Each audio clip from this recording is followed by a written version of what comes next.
नवां बाब। जन्म के अंधे को शिफा। फिर उसने जाते वक्त एक शख्स को देखा जो जन्म का अंधा था, और उसके शागिर्दों ने उससे पूछा कि आए रब्बी, किसने गुनाह किया था जो ये अंधा पैदा हुआ, इस शख्स ने या इसके मां बाप ने? यस्सु ने जवाब दिया कि ना इसने गुनाह किया था ना इसके मां बाप ने, बल्कि ये इसलिए हुआ कि खुदा के काम उसमें जाहिर हों। जिसने मुझे भेजा है, हमें उसके काम दिन ही दिन को करना जरूर है। वो रात आने वाली है जिसमें कोई शख्स काम नहीं कर सकता। जब तक मैं दुनिया में हूं, दुनिया का नूर हूं। ये कहकर उसने जमीन पर थूका और थूक से मिट्टी सानी, और वो मिट्टी अंधे की आंखों पर लगाकर उससे कहा, जा शिलोह, जिसका तर्जमा भेजा हुआ है, कि हौज में धो ले। बस उसने जाकर धोया और बीना होकर वापस आया। बस पड़ोसी और जिन जिन लोगों ने पहले उसको भीख मांगते देखा था, कहने लगे, क्या ये वो नहीं जो बैठा भीख मांगा करता था? बाज ने कहा, ये वही है। औरों ने कहा, नहीं, लेकिन कोई उसका हम शक्ल है। उसने कहा, मैं वही हूं। बस वो उससे कहने लगे, फिर तेरी आंखें क्यों कर खुल गईं? उसने जवाब दिया कि उस शख्स ने, जिसका नाम यस्सु है, मिट्टी सानी और मेरी आंखों पर लगाकर मुझसे कहा, शिलोह में जाकर धो ले। बस मैं गया और धोकर बीना हो गया। उन्होंने उससे कहा, वो कहाँ है? उसने कहा, मैं नहीं जानता। फरीसियों का शक और तहकीक। लोग उस शख्स को जो पहले अंधा था फरीसियों के पास ले गए, और जिस रोज यस्सु ने मिट्टी सान कर उसकी आंखें खोली थी, वो सब्बत का दिन था। फिर फरीसियों ने भी उससे पूछा, तू किस तरह बीना हुआ?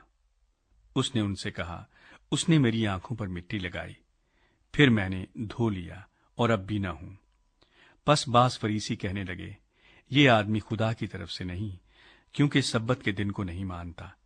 मगर बास ने कहा कि गुनहगार आदमी क्यों कर ऐसे मोजज़े दिखा सकता है? बस उनमें इख्तलाफ हुआ। उन्होंने फिर उस अंधे से कहा कि उसने जो तेरी आंखें खोली, तू उसके हक में क्या कहता है? उसने कहा, वो नबी है। लेकिन यहूदियों को यकीन न आया कि ये अंधा था और बीना हो गया है, जब तक उन्होंने उसके मां बाप को, जो बीना हो गया था, बुलाकर उनसे न पूछ लिया कि क्या ये तुम्हारा बेटा है, जिसे तुम कहते हो कि अंधा पैदा हुआ था? फिर वो अब क्यों कर देखता है?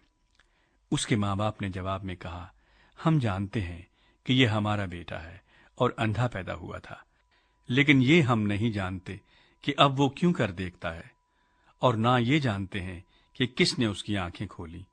वो तो बालिग है, उसी से पूछो, वो अपना हाल आप कह देगा।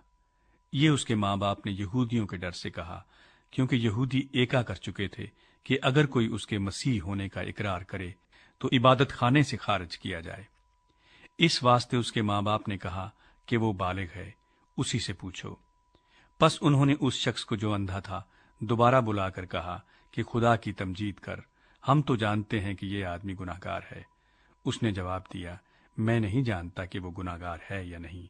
एक बात जानता हूं कि मैं अंधा था, अब बीना हूं। फिर उन्होंने उससे कहा कि उसने तेरे साथ क्या किया, किस तरह तेरी आंखें खोली? उसने उन्हें जवाब दिया, मैं तो तुमसे कह चुका और तुमने ना सुना, दोबारा क्यों सुनना चाहते हो? क्या तुम भी उसके शागिर्द होना चाहते हो? वो उसे बुरा भला कहकर कहने लगे कि तू ही उसका शागिर्द है, हम तो मूसा के शागिर्द हैं। हम जानते हैं कि खुदा ने मूसा के साथ कलाम किया है, मगर इस शख्स को नहीं जानते कि कहाँ का है। उस आदमी ने जवाब में उनसे कहा, ये तो ताज्जुब की बात है कि तुम नहीं जानते कि वो कहाँ का है, हालांकि उसने मेरी आंखें खोली। हम जानते हैं कि खुदा गुनाहगारों की नहीं सुनता, लेकिन अगर कोई खुदा परस्त हो और उसकी मर्जी पर चले तो वो उसकी सुनता है। दुनिया के शुरू से कभी सुनने में नहीं आया कि किसी ने जन्म के अंधे की आंखें खोली हों। अगर ये शख्स खुदा की तरफ से ना होता तो कुछ ना कर सकता। उन्होंने जवाब में उससे कहा, तू तो बिल्कुल गुनाहों में पैदा हुआ, तू हमको क्या सिखाता है? और उन्होंने उसे बाहर निकाल दिया। रूहानी अंधापन।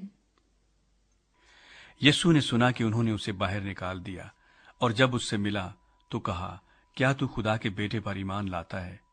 اس نے جواب میں کہا، اے خداوند، وہ کون ہے کہ میں اس پر ایمان لاؤں؟ یسوع نے اس سے کہا، تو نے تو اسے دیکھا ہے، اور جو تجھ سے باتیں کرتا ہے وہی ہے۔ اس نے کہا، اے خداوند، میں ایمان لاتا ہوں، اور اسے سجدہ کیا۔ یسوع نے کہا، میں دنیا میں عدالت کے لیے آیا ہوں، تاکہ جو نہیں دیکھتے وہ دیکھیں، اور جو دیکھتے ہیں وہ اندھے ہو جائیں۔ جو فریسی اس کے ساتھ تھے انہوں نے یہ باتیں سن کر اس سے کہا، کیا ہم بھی اندھے ہیں؟ یسوع نے ان سے کہا کہ اگر تم اندھے ہوتے تو گناہگار نہ ٹھہرتے، مگر اب کہتے ہو کہ ہم دیکھتے ہیں، پس تمہارا گناہ قائم رہتا ہے۔